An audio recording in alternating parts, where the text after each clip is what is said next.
How's it going, everybody? It's me, Hot Frog. I still have my box for my unboxing. I still haven't cleaned up my area like I said I was going to. I've been just busy. Like a lot of you guys, I'm just a normal dude. I got a full-time job. I got family responsibilities. And I enjoy making videos on the side when I can. Just like a lot of you guys. And I'm thankful for everybody that comes. Everybody's like, oh, when you get to this number, you make this much money and blah, blah, blah, blah. And I keep looking. I'm still hanging out at 1,000 subs. And I don't know, 1,000 subs. I see that as 1,000 people at one time or another. And I know some of those might be multiple accounts. So give or take, I don't know, 30 maybe. I don't know. But I see that as 1,000 people, like I said, give or take, who appreciate what I do. So I figured I'd make a quick video to kind of tell you just a little bit about me. Hopefully this won't be too long, but I just want to kind of, share just kind of really where my main passion is. And maybe, I don't know, maybe I'll kind of tweak my channel. I enjoy making videos. I did the Elvis Travels parodies for a while, dressed up in character. Learned how to do the face paint and all the stuff with the Halloween makeup and scrapes and bruises thanks to YouTube and other things. That was fun. I enjoyed doing that. Now it's kind of time to kind of, move on to something else because that was kind of getting almost repetitive. I know a lot of things that he did was kind of repetitive. So for me, it seemed really repetitive. A guy with ADHD doing the same thing over and over again. And no, I don't need a fix. I just got a scratchy arm. Again, like I said, a guy with ADHD, I get distracted easy. Something as simple as itching my arm and other things. But one thing I've always been super excited about, focused on, is music. I love music. I don't even know when it actually started for me. I can't even remember exactly how far back. But I just remember, I don't know, I've probably been 5 or 6. My mom had a guitar, and I remember just picking up the guitar. It was in the closet. She had it, but I don't think she really played it. And I was just banging on the guitar, making up a song about her cat Simba. I remember doing that. But then, just kind of remember being in the car. The radio was always on. I was always being exposed to different kinds of music, and some music I liked a little bit better than others and stuff. But it wasn't, for me, it kind of came early. I would say it was probably somewhere around 3rd grade, maybe. I was probably 7, 8, 9, somewhere in that neighborhood. It's been a while for me. Trust me, I'm 53 now. So that was a long time ago. Back when the whole world used to be black and white, boys and girls. I tell that to kids all the time. When I was your age, the whole world was black and white. It wasn't until I was in my early 20s when we got color. I've always been a practical joker too, and I kind of I don't lie, but I like to kind of fabricate things to get people going, really? And but getting back to this thing, I've always loved music. So I kind of started coming to my own, like I said, probably around 7, 8. Let me back up a little bit. My parents got divorced when I was real young. I was left alone quite a bit. Sometimes my dad would be working on stuff in the garage. Sometimes he'd be going, and I went to live with my dad, in case you guys didn't know. And he'd be doing stuff. So for a little bit of time, the TV was my babysitter, but the TV just never, there's things on and it's kind of yeah, it's there. But for music, I'd put on a pair of headphones and I just get so focused on what was going on. All the way, all the different instruments were blending together and different things. And he used to get so mad at me because he told me later that I shredded a bunch of headphones. Again, the ADHD, having the headphones on, being a kid, you get so focused on the music. You go, oh, I'm going to go get something to eat or drink or whatever. And like I said, I was finding for myself as kind of a, young kid. So I'd get up, forgetting I had the headphones on, and broke quite a few. He was good at soldering, so he fixed a lot of them. And then other times I just have the radio on and stuff. But with headphones, you just kind of you just immerse yourself in the music. So like I said, when I was a little bit later, I was probably fourth grade. There was a radio station I'd been listening to for a while in Southern California called the Mighty 690. I don't know if you're familiar with the song Mexican Radio, but this song was a reference to the Mighty 690 and other stations that were broadcasting AM waves out of Mexico. And I did some research on this one, and their station was located in Rosarito Beach, but they had offices in California. That's kind of how they got around it. But they're broadcasting, and their signal that they had was so powerful. I mean, you could get this station anywhere, and it played all the cool new wave stuff at the time.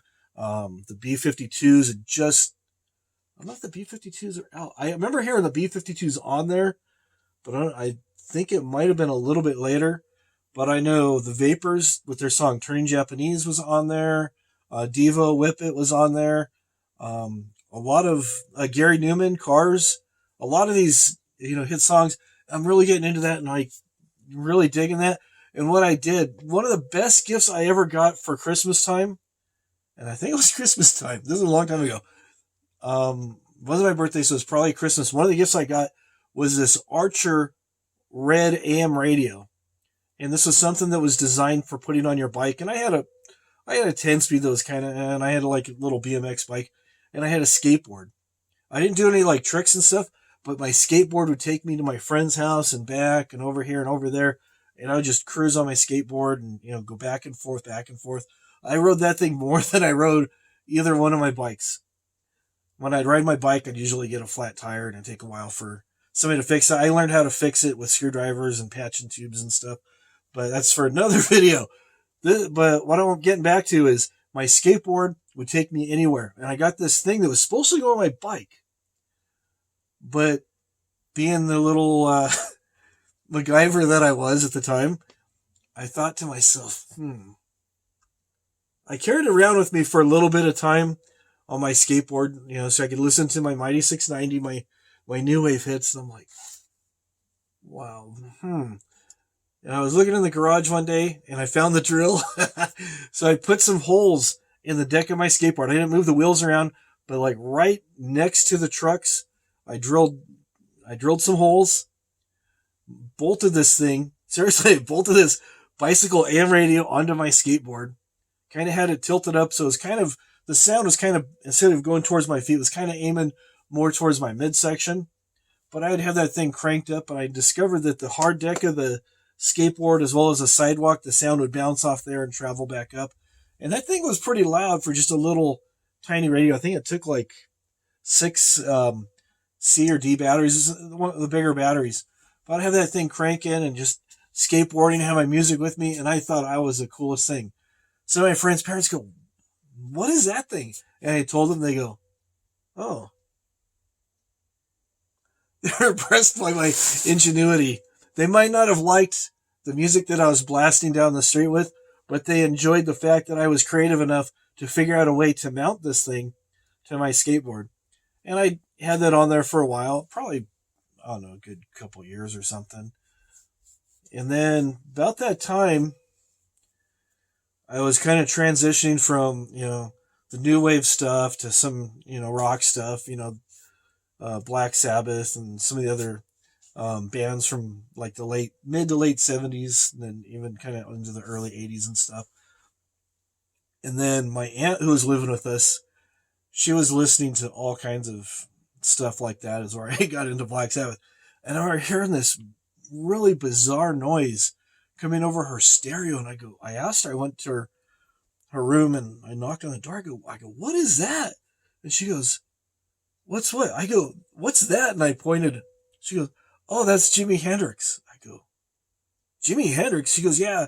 And then she showed me the album that she had that she was listening to, and I think it might have been this one here, Smash Hits, that I do have. It might have been this one. It has a bunch of his hits, or it could have been Electric Ladyland. I ended up, needless to say, becoming a fan of Jimi Hendrix. Still am a fan of Jimi Hendrix. Whenever he has new stuff out, I usually pick it up on CD.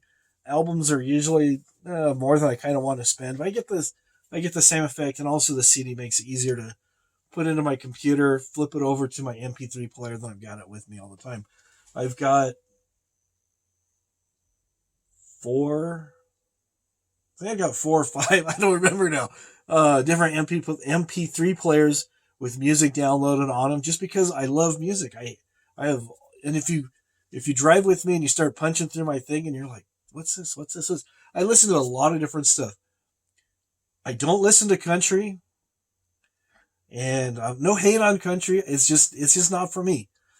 When I'd go visit my mom in the summertime, country music was blasting through the house. Not blasting, but it was always on the whole time I was there. So I heard everybody: Dolly Parton, Hank Williams Jr., Patsy Cline. Who Patsy Cline? There's some stuff I do like Patsy Cline. Her, some Merle Haggard, not a lot, but some. I'll listen to a little bit of that. But the new country is just like pop with a southern person doing it. It's like pop with a little bit of a twang, and I'm just like, it doesn't really do anything for me. It doesn't stir me up. It's just kind of like, if it's on, I'm there and somebody's listening to it and they like it. It's like, whatever. I know enough to kind of pick out maybe who the artist is. I don't really know that much, but just about everything else I will listen to.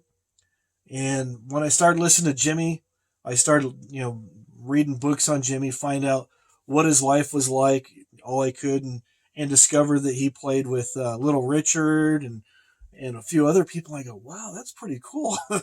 And he got discovered, and by the time he got discovered and him and his manager put together what was called the Jimi Hendrix Experience, to when he died, that was like 3 years. That was just, he put out a lot of music in just that short period of time. A lot of really good music, and they're still releasing a lot of unreleased stuff or remastered stuff and different things. So I'm excited when I see new stuff coming out like that.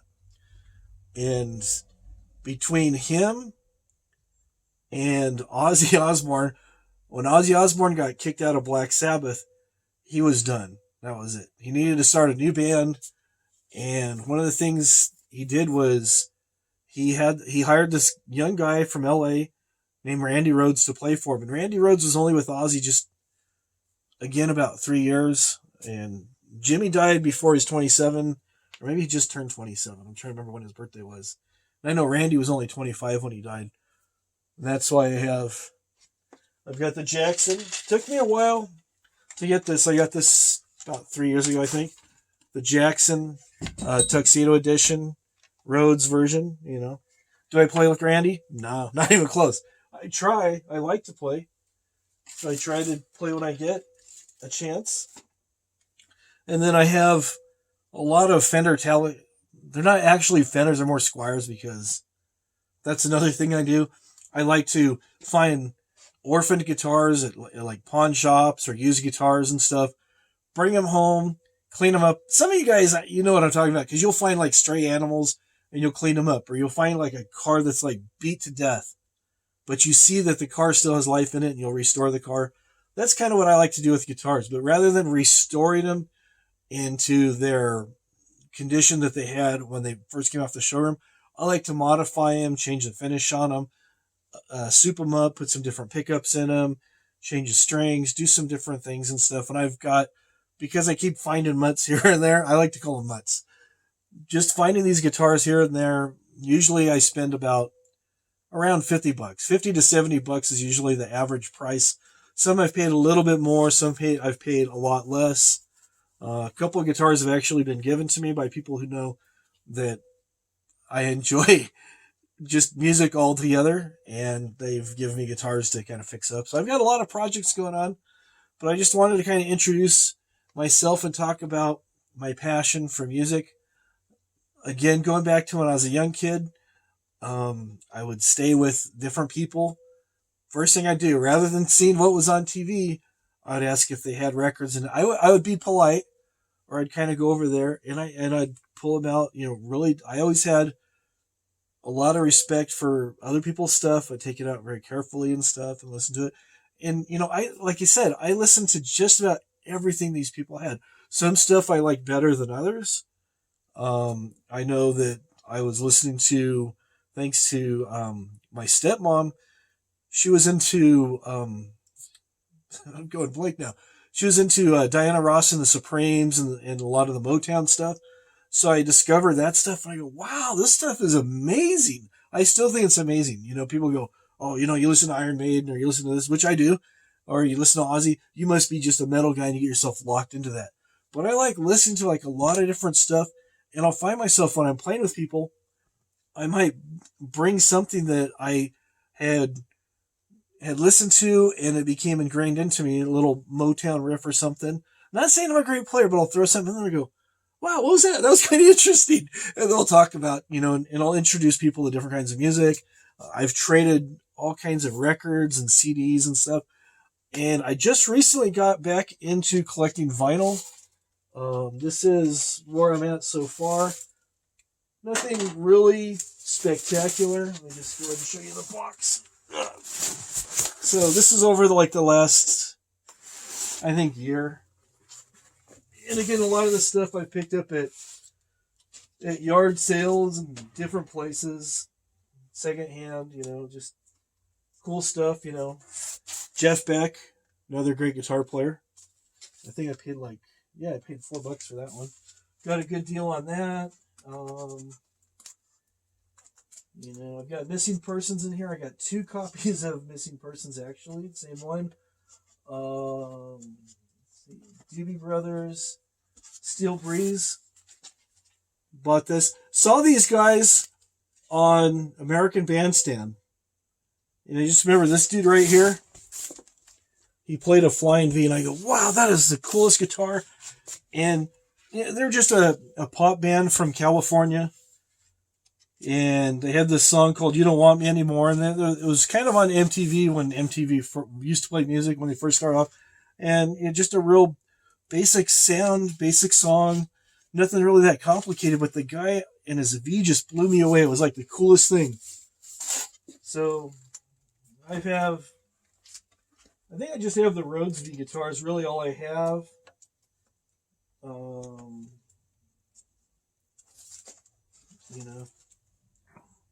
The Cult, this is a double album. All their single hits. The singles, I should say. Todd Rundgren, Styx, Paradise Theater. What is this? It's Monty Python.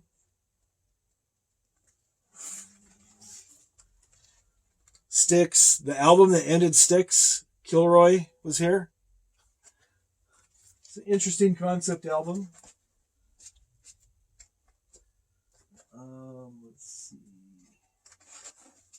I'm trying to find this one thing that I was talking about the other day.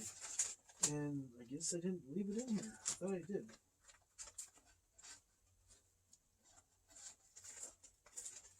But some guys I went to school with, I do not see it now.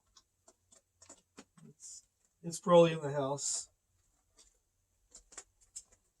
It is probably in the house. But these guys that I used to go to school with,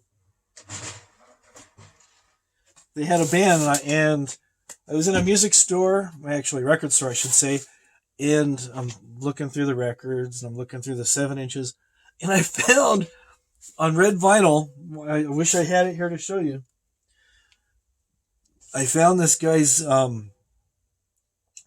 7 inch that they put out. It had 4 songs on it, and I have him on as a friend on Facebook, and I told him, hey, I found this. He's like, wow, no way. It's like something they did back in 89. Little 4-song punk LP back when people used to do 7 inches and stuff. And it was pretty cool. It's pretty good. I listened to it, and it's pristine. Not a scratch on it. And it was just cool because I looked at 2 of the guys and I go, I went to school with that guy, I went to school with that guy, and then the other 3 guys that were in the band, I had seen them around. I never really had any interactions with them, but I knew who they were or knew them from a friend of a friend of a friend. So that was pretty cool. Like almost 40 years later, finding an LP 50 miles away from where I used to live, where these guys are at now, in a little hole-in-the-wall record store. And they call themselves Rat Hole because it's just a little tiny rat hole of a record store. But they got some really cool stuff in there. And, you find cool stuff and different things. But like I've been saying, music has just been something I've always been so passionate about. I taught myself how to play guitar. Picked up a couple things when I first started off, but then I just kind of branched off. Taught myself how to read music. Got where I could read and write music pretty easily in what they call the treble clef. Bass clef, no, I gotta do that when I have time. I did an unboxing on this. I plugged it in just to make sure it worked. But a keyboard. I'm more of a guitar player. Actually, I'm more of a hack at everything I do. But I'm gonna learn the keys. I can figure out where the notes are because the notes are similar to where they're spaced out on the guitar as far as sharps and flats and stuff. A while back, I did do some free guitar lessons as a live stream. I may or may not do that again. I've been kind of kicking that around. Do I want to do that? Because I got really detailed into it, and I think I kind of overwhelmed some people with too much information. But maybe I'll scale it back and just do some some real basic things. So because I know there's a lot of people who've got guitars, bought guitars during the pandemic, and you bought a guitar, you might be getting frustrated learning how to play it. Maybe I can do some videos showing you where different notes are and stuff. Because you can buy books and stuff, but books only go so far. If you have some interaction, it helps. It really helps. Then you get where you can start playing with other people and stuff and carry a tune. Even if it's just something real simple, but you get together with different people and you might find somebody who plays guitar as well. And you might find someone who plays keyboard. You might find someone who sings. And you can, play some chords while they sing and it's just, I want to see what you guys are going to do. But I am excited to see what's going to happen to my channel and some of the other channels. Because I know some people are going in different directions with different things they're doing. I try not to get too political because I know that I need to be aware of what's going on because either way, no matter who's in there, they're coming after you for your taxes, whether they call it this program or that program. Bottom line is, as a citizen of the States, whatever programs are in place, it's coming out of our paychecks. Bottom line, prepare for it as best you can. Try not to be too surprised. But that's one thing I don't understand is how people are so divided on this person versus this person. I know there's people are going to be writing in the chats, well, you need to do your homework and know this guy's this and this guy's this, blah, blah, blah, blah, blah, blah. I was like, I know they're not me. I didn't do any of that stuff. All I can do is answer for myself. Like I said, I'm not passionate about politics, but I am passionate about music. And let me know if you want to see some guitar lessons. Like I said, I'm not the best player, but I can show you, how to play the guitar enough to kind of have people want to listen to you play. All right.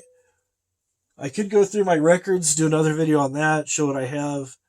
CDs, like I said, I love music. I've always been passionate about music. I have Rubbermaid totes. They're like the 18-gallon size. The ones that are about this big. The most normal standard size that you see out and about when you're out in different places and stuff. I think I've got 3 or 4 of those packed pretty full with CDs. Like I said, I love music. People will buy me music or they'll give me music or trade music and different things. So I always have this stuff just, shuffling. And like I said, that's why I've got so many MP3 players. Might have to put a different hard drive in my computer just to store all this music that I have. And then a while back, I'm rambling. I apologize. Let's see if I can. Hopefully this thing is not still hooked up. It is. Let's see here. Are we still hooked up? Yeah, we're all hooked up. It's hooked up. Sorry about that. Anyways, what I have here is an Audio-Technica AT-LP60 stereo turntable. It has 2 speeds, 33 for most records, 45 for the little one. It's a big hole in the middle. That's revolutions per minute, 33 RPM, revolutions per minute. This one has a button to start and stop, and one that'll actually raise and lower the arm, so you don't have to worry about scratching your records, which is so cool. This thing is so awesome. I paid $100 for it, brand new, at Guitar Center. I've seen other ones. Do not, I'm getting in your face. Do not get one of those ones at Radio Shack. The one that looks like the little convenient suitcase, Crosby, I think it is.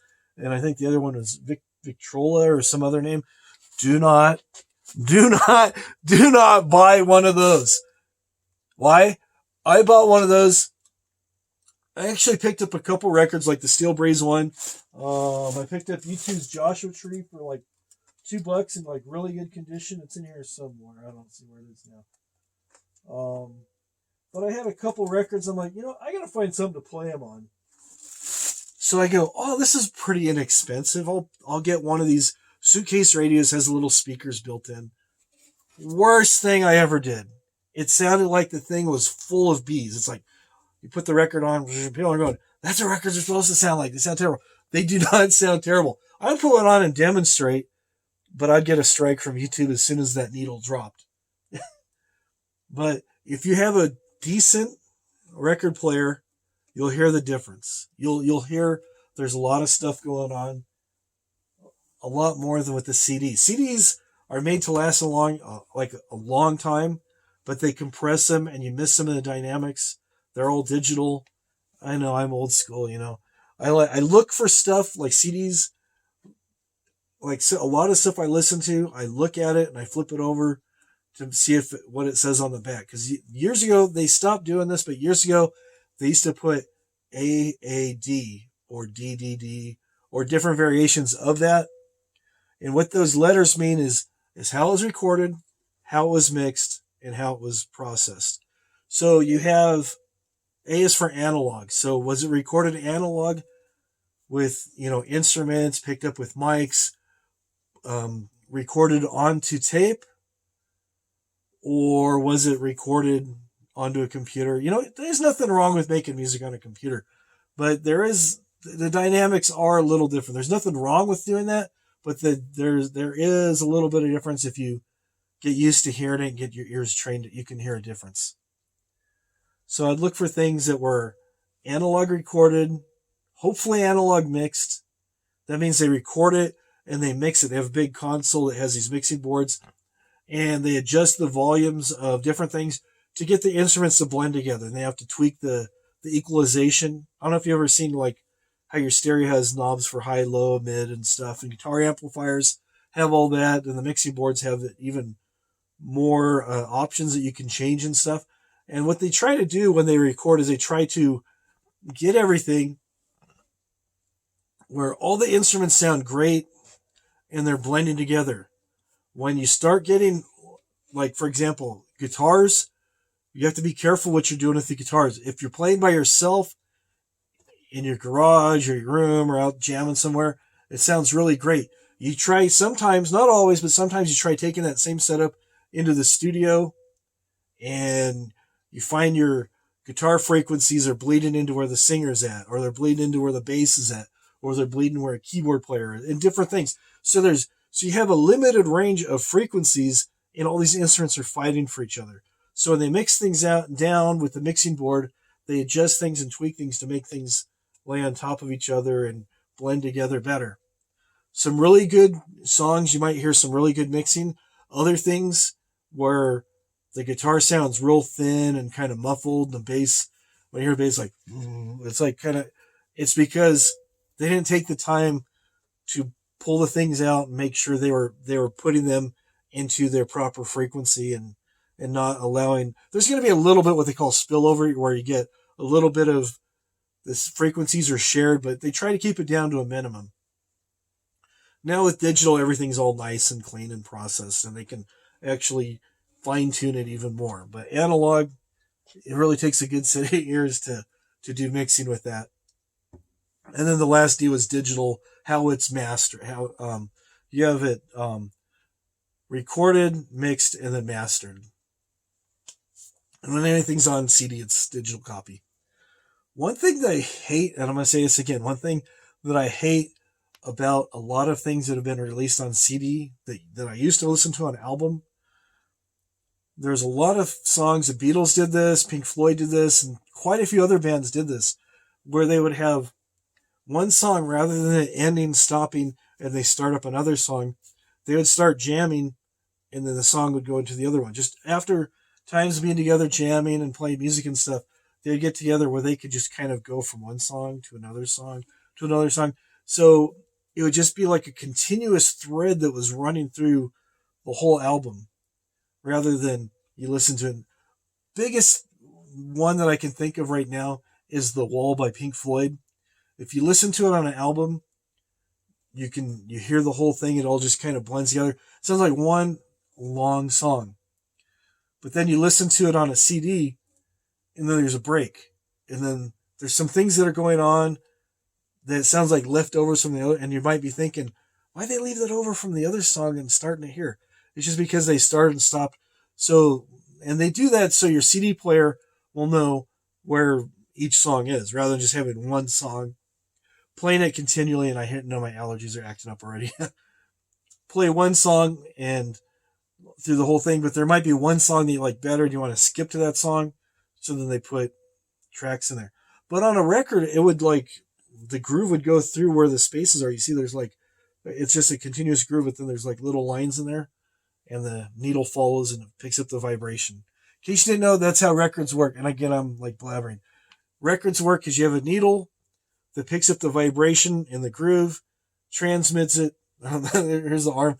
Wires go to the needle, goes to the circuitry in the record player, and converts mechanical energy into electric energy back out to the speakers, mechanical energy. And then we get to enjoy it. And, you know, I remember I would wear out needles all the time, just from playing records again and again and again. And if you've ever seen a record player, that one doesn't have it. That one just has like a little tiny thing. But I used to have one that had like a little thing where it automatically dropped and it was really cool because you'd have it set up. The record would stop, arm would, so it's getting the center of the record, and then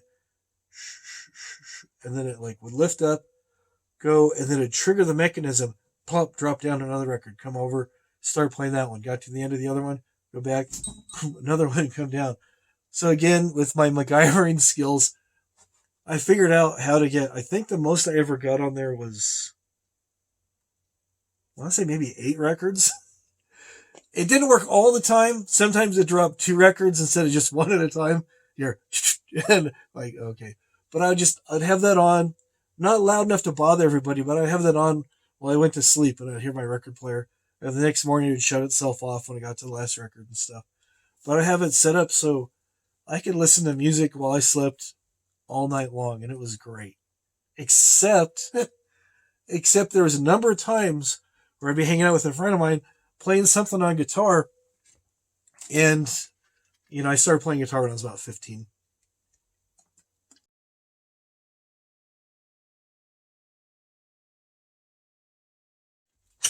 So I'm playing something, it's not in the right key, but I'm playing something, I'm like, this is pretty cool. It sounds familiar, but I'm not sure what it is. And there's so many times where I thought that I actually wrote something, and no, I'd find out a couple days later, I'd hear the song again, I go, oh man. I was like, so disappointed. For the longest time, I thought I wrote the guitar part for More Than a Feeling, that dun dun dun dun dun dun dun, more than a feeling. See, I'm not a good singer, but you know what I'm talking about. The chorus part. I thought I wrote that, and I'm like, but I was playing it in a different position on the guitar. I was playing it like a little higher up on the neck and stuff. But I was playing it faster. It wasn't like Nirvana's like Smells Like Teen Spirit. This was like way before that even. But I'm playing it, and I showed it to a friend of mine. He goes, wow, that's pretty cool. I go, yeah, I just, it sounds familiar, but yeah, I was just messing around. It just kind of came to me. And then I heard it, and I was devastated. I was totally devastated because I thought my guitar playing had reached a new pinnacle, but no, I guess in a way it did, because I was able to transfer over things that I heard to the guitar, and I was playing them, but I didn't know what exactly I was playing. You know what I mean? I didn't know exactly what I was doing with it. But it was fun. I enjoyed it. And then later I got into pedals and making all kinds of weird sounds with pedals and all kinds of things to distract everybody.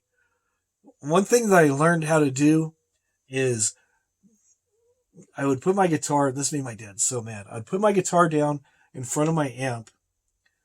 I'd turn just the bass knob up, the mid, the treble, turn all that off, roll it off the tone knob so it's just real concentrated bass frequencies.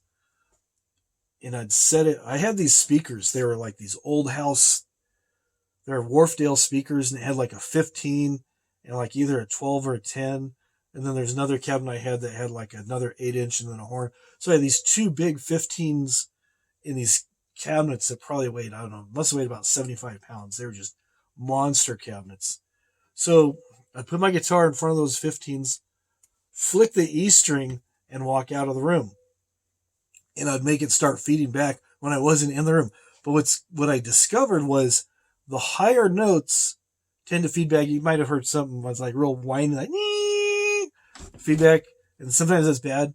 But sometimes you can do cool things with feedback, bad notes and stuff, and it sounds more musical.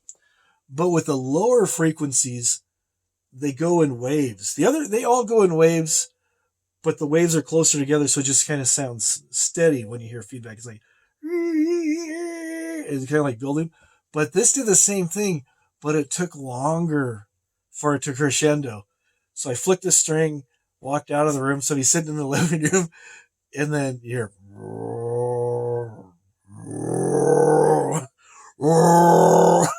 it just get louder, and then as it got louder, it would get faster, and make some of the other strings start rattling. When it first started, it would just shake everything. It's like windows are rattling because we didn't have the cool double sealed windows. It was just the old school windows from our houses that were built in the 70s, and it was just like just make things in the kitchen shake and everything else. There's times where I'd be in my room doing it, my dad would bang on the wall, start cussing me out and stuff. But sometimes I'd do it and I'd sit in the living room. So I go, what? I'm right here. He's like, and it like really confused him. He was trying to figure out how I was able to do that while being in here. But that's just, one of the things I did. So growing up was fun, man. I don't know. I've had a lot of not so good things happen in my life, and I've learned from them. And I've learned that life is too short to be angry and bitter at people. I've always tried to be a good person. And like I said, music has really shaped me and helped me make a lot of connections with people that I might not necessarily have made. So with all that said, hopefully you enjoy your music, whatever kind it is, whatever you're passionate about, stick with it. Keep the focus, keep the fires burning. I'll see you guys real soon. Why did I say keep the fires burning? I don't know. I sound like a coach. All right, team, keep the fires burning. All right, I'll see you guys later. I've already taken up looks like about 38 minutes of your time. Hopefully with my phone, it didn't do what it did last time where it started and stopped and started and stopped. But we'll see. All right, have a good one. See you guys real soon. Bye-bye.